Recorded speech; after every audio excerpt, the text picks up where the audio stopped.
இப்போ வேண்டாம், தேர்தலுக்கு பின்னாடி ஆதரவு குடுக்குறேன். சிஎம் போஸ்ட் குடுங்க. பாஜக கிட்ட பேசுன விஜய்.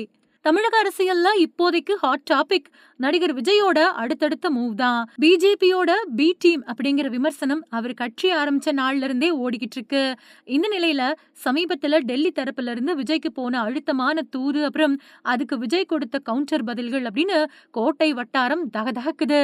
தமிழகத்துல எப்படியாவது கால் ஊன்ற துடிக்கிற பாஜக ஆடு நனையுதே அப்படின்னு ஓனாய் அழுத கதையா விஜய் கிட்ட தூது விட்டுக்கிட்டு இருக்கு. சமீபத்துல ஆந்திர துணை முதல்வர் பவன் கல்யாண் மூலமா நடந்த வாட்ஸ்அப் மீட்டிங்ல தான் இந்த விவகாரம் சூடு பிடிச்சதா தகவல் கசிஞ்சிருக்கு.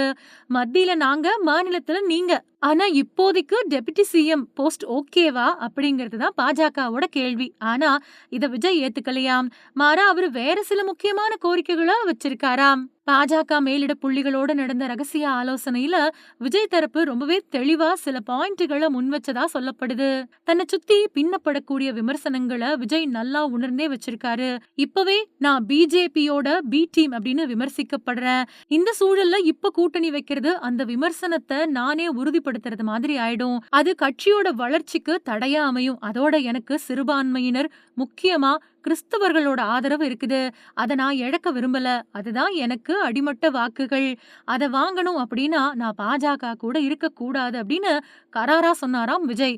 அது மட்டும் இல்லாம தமிழகம் முழுக்க தங்களுக்கு பலமான ஆதரவு இருக்கிறதாவும், தனிச்சு போட்டியிட்டு ஜெயிக்கக்கூடிய அளவுக்கு தங்களுக்கு கட்டமைப்பு வலுவா இருக்கிறதாவும் அவர் சுட்டிக்காட்டி இருக்காரு. கூட்டணி பத்தி தேர்தல் முடிவுகளுக்கு பின்னாடி பாத்துக்கலாம். இப்போ நான் ஆதரவு கொடுக்கல. தொங்கு சட்டசபை வந்தா தேர்தலுக்கு பின்னாடி என்டிஏ ஆட்சி அமைக்க ஆதரவு கொடுக்கறேன் அப்படிங்கிறது தான் அவரோட தற்போதைய நிலைப்பாட்டா அமைஞ்சிருக்கு. ஒருவேளை பாஜக கூட்டணி அப்படிங்கறதுல பிடிவாதமா இருந்தா அதுக்கு விஜய் ஒரு அதிரடி நிபந்தனையை முன்வச்சதா தெரியுது. என்ன, தேசிய ஜனநாயக கூட்டணியோட முதலமைச்சர் வேட்பாளரா இப்பவே அதிகாரப்பூர்வமா அறிவிச்சிருங்க. அப்படி செஞ்சா அது விமர்சனங்களை தாண்டி தொண்டர்கள் மத்தியில மிகப்பெரிய தாக்கத்தை ஏற்படுத்தும். அந்த எழுச்சிய வாக்குகளா மாத்துறது எங்களுக்கு ஈஸி அப்படின்னு ஒரு செக் வச்சிருக்காரு விஜய். இந்த ஆலோசனையில பல்வேறு சாதக பாதகங்கள் அலசப்படுது. கடைசியில என்னோட கட்சி நிர்வாகிகள் கூட கலந்து ஆலோசிச்ச பின்னாடிதான் இறுதி முடிவை அறிவிப்பேன் அப்படின்னு சொல்லி கூட்டத்தை முடிச்சிருக்காரு விஜய். ஆனா இந்த டீலிங்க்கு தூதுவரா செயல்பட்டதா சொல்லப்படக்கூடிய தொழிலதிபர் அதானி டெல்லி தலைமைக்கு ஒரு பாசிட்டிவ் சிக்னலை பாஸ் பண்ணிருக்காராம். விஜயோட பேச்சுல சில நிபந்தனைகள் இருந்தாலும் அவர் பாஜக கூட கைகோர்க்கக்கூடிய மனநிலையில தான் இருக்கிறாரு அப்படிங்கிறது தான் அந்த தகவல்.